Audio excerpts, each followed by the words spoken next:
children, welcome back to today's music class. Hi, I am Bhagyashri, your music teacher. So, let's start today's class. First of all, as usual, start with prayer, Guru Brahma and Vakratunda Mahakaya. First Vakratunda Mahakaya and then Guru Brahma, Guru Vishnu. Are you ready? Sit straight, close your eyes, join your hands and get ready for prayer. Vakratunda Mahakaya. Ready? 1, 2, 3, start.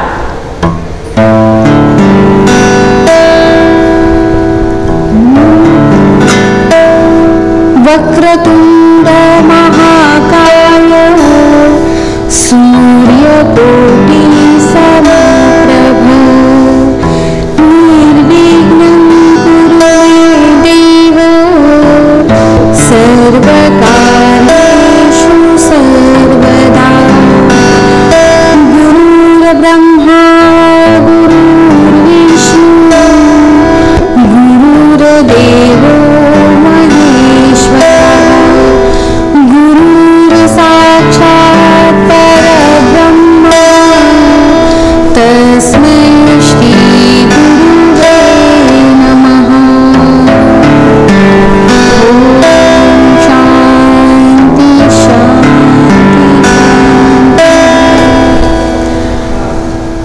Slowly open your eyes.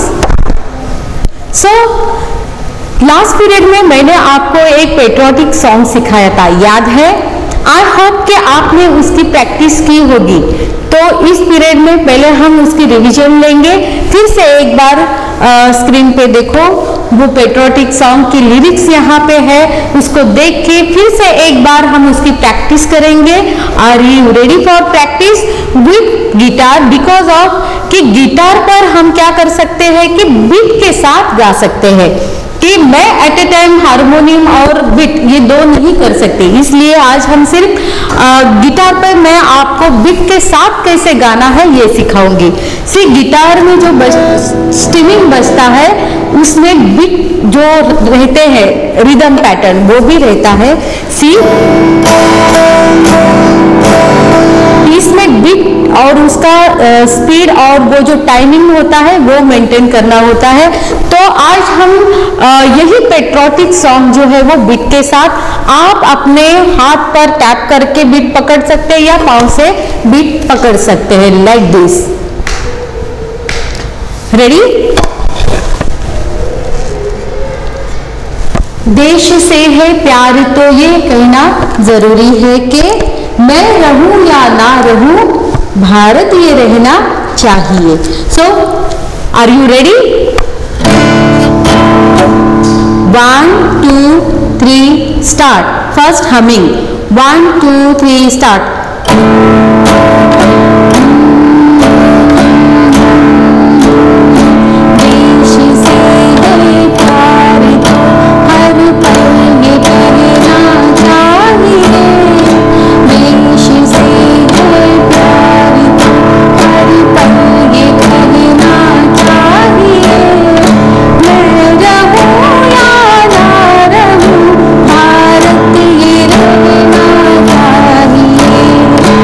मैं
या आपको घर में इसी तरह से beat पर practice करें। मैंने सिंपल स्टेप में आपको ये बीट पर कैसे गाना है ये सिखाया है। तो इसी तरह से जब आप कोई भी गीत गाते हो तो उसको उसमें बीट भी अरेंज किया होता है, तो उस बीट के साथ ही एक टाइमिंग का बाउंडेशन होता है, उसी में वो गीत उसकी रचना की होती है, तो उसी के साथ आपको गाना होता है। जैसे हमने राग में सीखा है कि ताल और बंदिश ये दोनों एक साथ होते हैं, वैसे ही हर एक गीत में रिदम पैटर्न होता है, लेकिन वो आपको अपने हाथ पर ताली देके बीट टैप करके और उसमें आपको वो जो गीत है वो गाना होता है। सो अब हम आगे जाएंगे। आज मैं आपको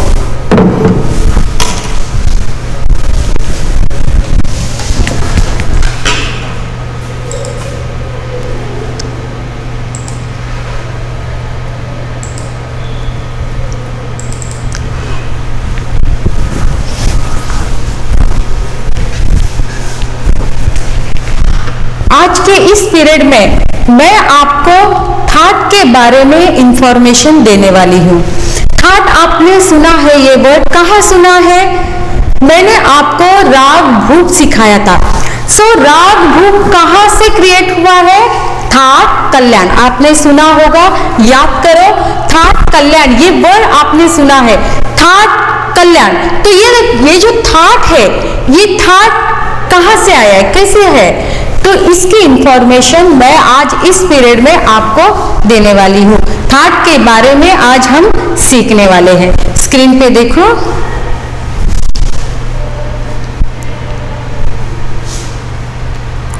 that. Thaat is a parent scale in north Indian और हिंदुस्तानी क्लासिकल म्यूजिक। जो हिंदुस्तानी क्लासिकल म्यूजिक है या कर्नाटक म्यूजिक, दो पार्ट्स है, तो इन दोनों में ही थाट ये आता है। थाट मतलब पेरेंट स्केल है, जहां से क्रिएट होता है, जहां से जन्म होता है, जन्म मतलब जन्म लेता है, तो उसको पेरेंट्स, जैसे हमारे पेरेंट्स होते हैं जिनसे हमने जन्म लिया है, वैसे ही थाट का मतलब है parent scale. The concept of the thought is not exactly equivalent to the Western musical scale because the primary function of a thought is not as a tool for music composition. Thaat का मतलब है ये जो that होता है इसमें music composition नहीं होता। ये जो थाट होते हैं ये गाए नहीं जाते। इसमें से क्या होता है कि जो राग बनते हैं, हमने राग सीखा है राग भूप, तो ये जो राग क्रिएट होता है ये थाट से क्रिएट होता है। But rather as a basis of classification of ragas, मतलब ये जो थाट होते हैं इनसे रागों की निर्मिति होती है, रागों का जन्म होता है। इसीलिए सिर्फ इतना ही ये जो थाट होता है इसका मीनिंग इतना ही है कि इनमें से रागों की निर्मिति होती है। मैंने इससे पहले भी आपको कहा था कि सुर कितने हैं? 7 और 5 मिलके 12 सुर है हिंदुस्तानी क्लासिकल म्यूजिक में। तो ये जो 12 सुर है, इन 12 सुरों में ये जो म्यूजिक का वर्ड है, ये जो म्यूजिक कंपोजिशन है, इतने सारे गाने बनते हैं या इतना सारा म्यूजिक क्रिएट हुआ है, ये सिर्फ कहाँ से क्रिएट हुआ है? इतने 12 सुरों में से। तो ये कैसे हुआ है ये आगे आगे आपको समझ में आएगा। फर्स्ट थाट, थाट इसी से क्या होता है? रागों की निर्मिति होती है। सी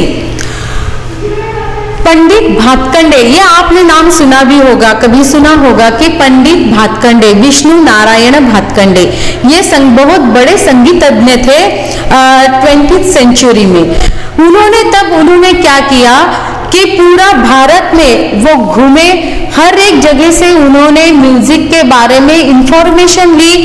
इसके अलावा वो यूरोप में भी गए, वहां का भी उन्होंने संगीत का अध्ययन किया और इस पर से उन्होंने फिर से भारत में ये जो आज हम संगीत सीख रहे हैं स्कूल में या हर जगह पे म्यूजिक का उन्होंने एक सिलेबस तैयार किया।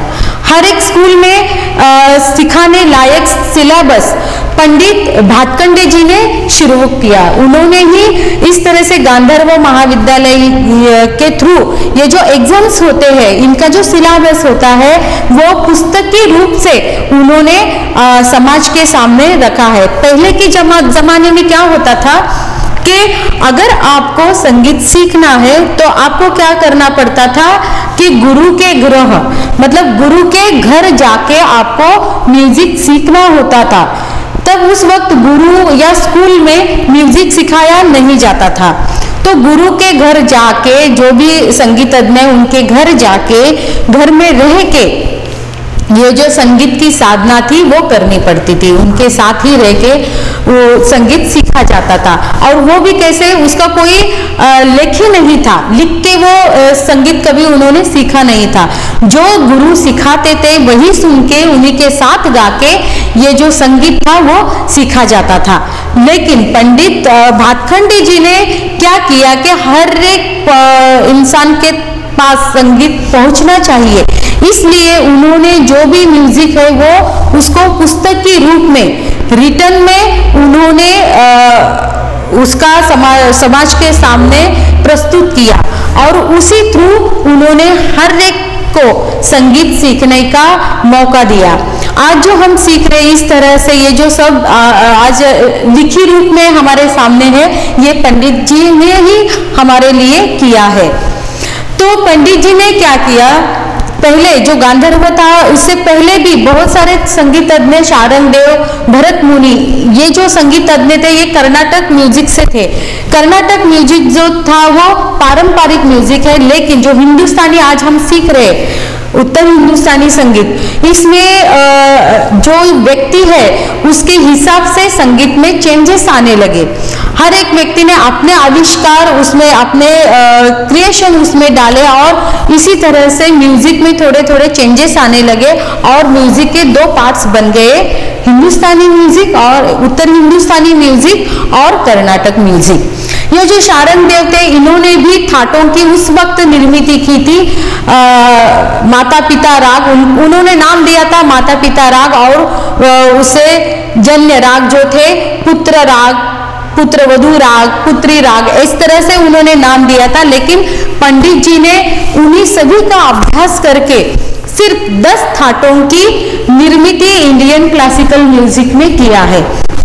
अब ये जो 10 थाट है ये कौन से है, देखो आसावरी। अब जो 7 सुर है, सुर कितने हैं? 7। सुर कितने हैं? 7। कौन से? सा, रे, गा, मा, पा, धा, नी एंड ये जो सा है ये कौन सा है? ये तार सप्तक का सा है। तो ये जो 7 सुर है, इनके अलावा और कौन से सुर है? 7 + 5, ये जो 5 स्वर है इसके बारे में भी मैंने आपको सिखाया था। ये 7 जो है ये, इनको क्या कहते हैं? शुद्ध स्वर। क्या कहते हैं? शुद्ध स्वर। शुद्ध स्वर मतलब कौन से? सा रे गा मा पा धा नी, ये जो स्वर है शुद्ध। लेकिन इन्हीं स्वरों में से जो 5 स्वर है उनको क्या कहते हैं? विकृत स्वर।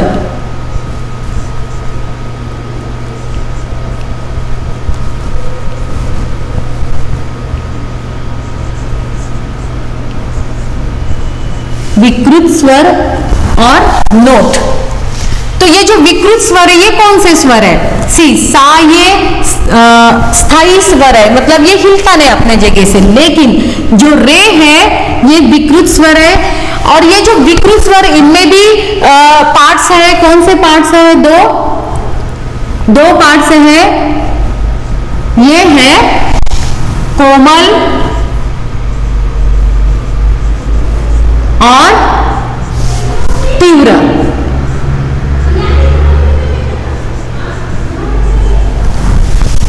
इसके बारे में इससे पहले मैंने आपको सिखाया था, फिर भी एक बार हम इसका रिवीजन लेंगे। ये जो स्वर है ये पूरे क्या है, शुद्ध स्वर है। और जो विकृत स्वर है, जो 5 स्वर है, ये जो रे है ये अपने जगह से नीचे जाके क्या होता है, इसका साउंड चेंज होता है। तो ये कौन सा होगा, कोमल रे। ग जो है ये भी क्या होता है, अपने स्थान से नीचे जाके ये भी क्या होता है, इसका साउंड चेंज हो जाता है। म जो है, म अपने स्थान से क्या होता है, ऊपर जाता है, ऊपर जाता है, इसलिए ये भी क्या है, तीव्र विकृत स्वर है। और ध, प भी प अपने स्थान से हिलता नहीं, सा और पे प ये स्थिर स्वर है, लेकिन ध जो है ये ध अपने स्वर से क्या होता है, नीचे उतरकर इसका साउंड क्या हो जाता है, चेंज हो जाता है। और नी भी अपने स्थान से नीचे जाके इसका भी साउंड क्या हो जाता है, चेंज हो जाता है।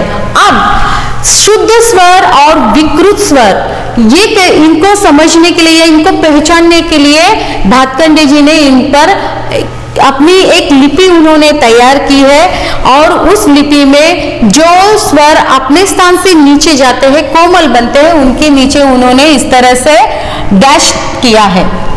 इसका मतलब जो इनके नीचे डैश हुआ है, इसका मतलब है कि ये स्वर अपने स्थान से नीचा जाके ये क्या कहलाते हैं, कोमल स्वर।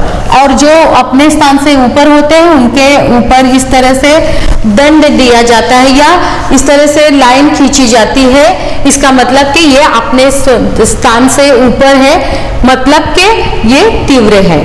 अब ये 7 एंड ये 5 मिलकर जो संगीत विश्व है वो क्रिएट हुआ है। लेकिन इससे पहले हम आज सीखने वाले हैं जो थाट कैसे, इन्हीं में से थाटों की निर्मित हुई है। तो थाट कैसे बने हैं इसका हम स्टडी करेंगे। सी फर्स्ट थाट है आसावरी।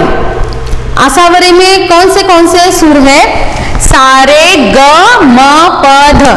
अब ये जो थाट होता है ये थाट 7 ही सुरों का होता है, थाट 7 सुरों में ही होता है। इन्हीं 12 सुरों में से ही थाटों की निर्मित हुई है। वो देखो किस तरह से, सारे ग। अब यहाँ पे जो ग है वो कौन सा ग है, कोमल ग।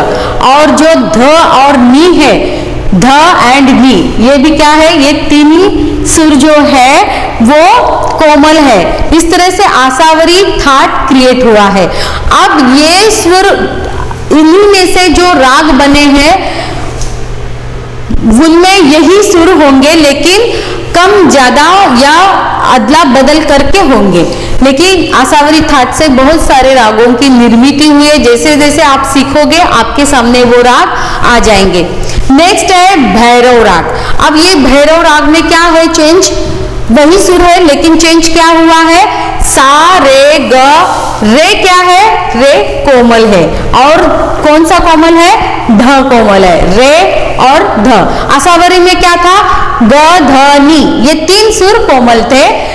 और भैरव में कितने हैं, 2 सुर कोमल है। जैसे भी आप ये गाओगे तो इनका साउंड आपको अलग अलग सुनाई देगा। सी नेक्स्ट है भैरवी। भैरवी राग में क्या है और चेंज देखो, भैरवी राग में सा रे ग जो है वो कोमल है, वापस धनी कोमल है। अब इसमें क्या है चेंज, रे ग धनी, 4 सुर क्या है, कोमल है। नेक्स्ट है बिलावल। बिलावल इसमें एक भी सुर क्या है, कोमल या तीव्र नहीं है। ये कौन सा है, पूरे स्वर क्या है, शुद्ध है। नेक्स्ट है काफी। काफी राग में क्या चेंज है, देखो काफी में सारे ग जो है वो कोमल है और नी जो है वो कोमल है। आसावरी और काफी में क्या चेंज है, सिर्फ आसावरी में ध जो है वो ऐड है, वो कोमल है, 3 कोमल है। और काफी में सिर्फ 2 है, लेकिन वो 2 कौन से हैं, ग और नी। भैरव में कौन से 2 कोमल है, रे और ध। समझ में आ रहा है। नेक्स्ट ये 5 हो गए। नेक्स्ट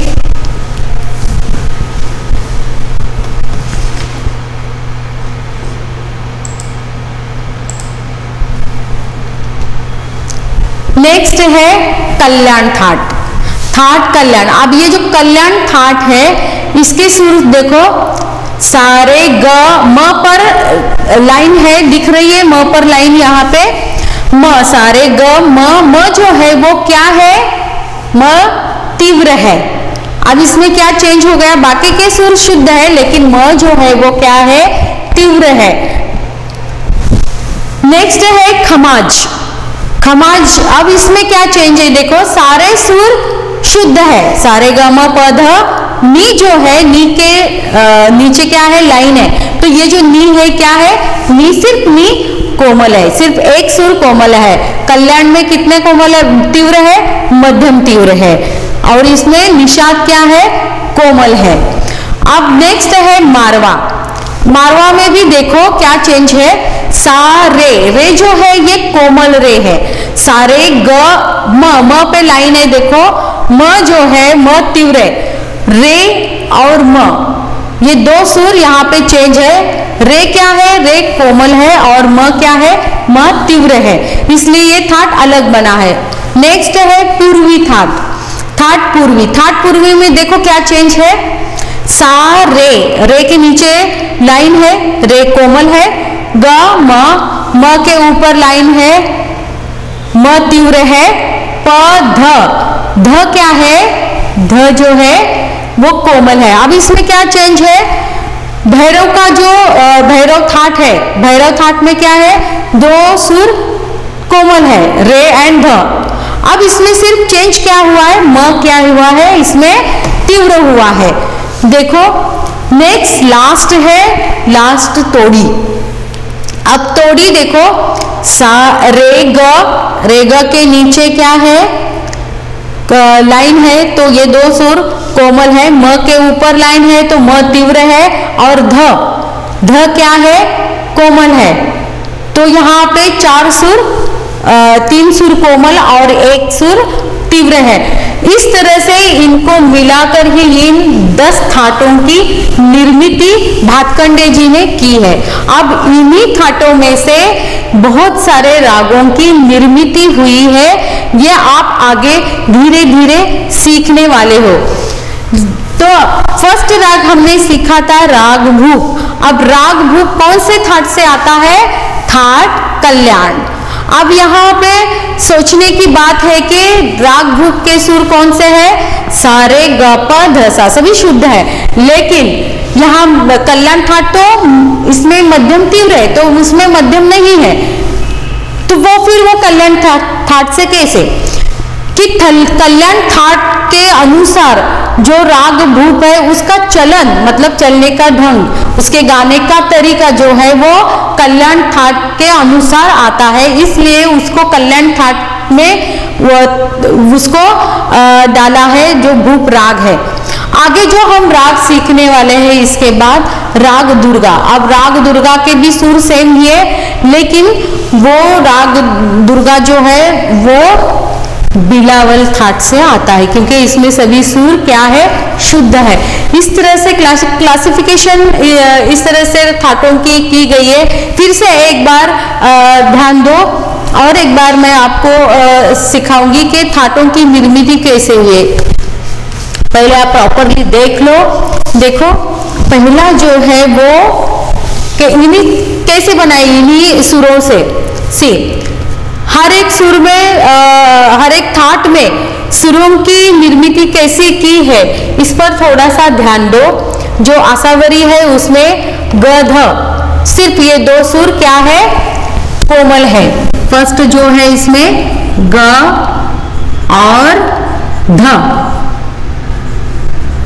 ये दो सुर क्या है, कोमल है ना। नेक्स्ट जो है भैरव, भैरव में क्या है, भैरव में एक मिनट,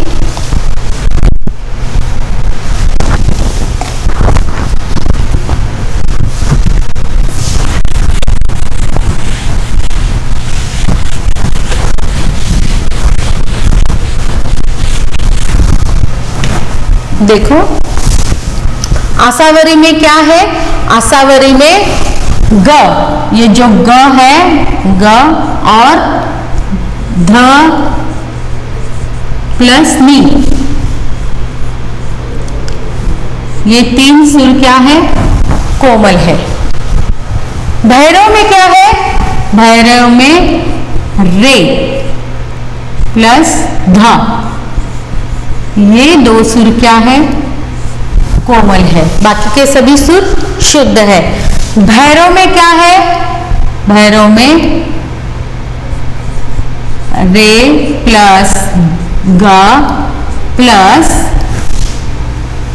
ध प्लस नी, ये 4 ही सुर क्या है? ये 4 ही सुर कोमल है। देखो नेक्स्ट है जो बिलावल है, इसमें सभी स्वर शुद्ध है। इसमें कोमल या तीव्र कोई भी नहीं है, सभी सुर क्या है? शुद्ध है। नेक्स्ट है काफी। काफी में क्या है? ग प्लस नी, ये 2 सुर ही क्या है? कोमल है।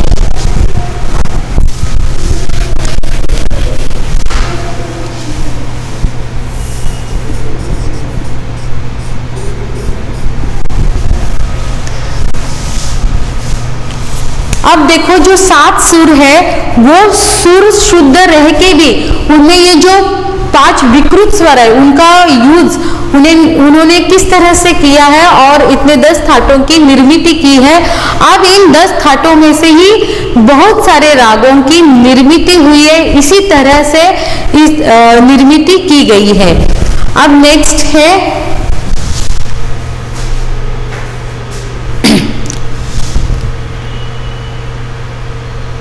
देखो एक भी ऐसे सेम नहीं है, जैसे कि आसावरी में ग ध नी, भैरव में रे ध, भैरवी में रे ग ध नी, बिलावल में तो बिल्कुल ही नहीं। काफी में देखो ग नी। इस तरह से ये हर एक थाट अपने अपने थाटों से अलग हुए हैं। इसी तरह से ये जो बाकी के 5 है, कल्याण, खमाज, मारवा और पूर्वी और तोड़ी, इन्हीं में भी इसी तरह से सुरों की रचना की है और उनको हर एक थाट से अलग बनाया है। इस तरह से थाटों की निर्मित भातखंडे जी ने की है।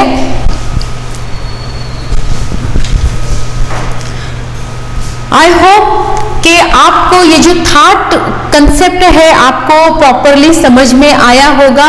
फिर भी आप एक बार इस पर स्टडी कर सकते हो। थाटों के जरिए ही जो राग हम सीख रहे, इसलिए मैंने पहला राग सिखाया राग भूप। इसी पर से आपको समझ में आएगा कि इस तरह से राग भूप राग और ज्यादा रागों की निर्मित इन्हीं थाटों में से हुए। लेकिन ये जो थाट है ये गाए नहीं जाते, इनके जरिए जो राग बने हैं वही गाते हैं और बजाते हैं। थाटों की निर्मित से, थाट इसका मतलब कि थाट क्या हो गया, मतलब पिता का स्थान जो है वो थाटों का स्थान है रागों में, और जो राग बने हैं वो क्या है, वो इनके बच्चे हैं। यही कंसेप्ट इसमें है। तो आज के एपिसोड में थाटों के बारे में मैंने आपको जानकारी दी है कि आपको समझ में आया होगा। फिर भी जैसे जैसे आगे हम जाएंगे, क्लासिकल म्यूजिक सीखेंगे, उसी तरह ये थाट कंसेप्ट आगे भी आपको आएगा। जैसे जैसे राग सिखाऊंगी तो मैं फिर से थाटों के बारे में आपको जानकारी देती रहूंगी। तो अब के लिए इतना ही, यहीं पे रुकते हैं। Thank you.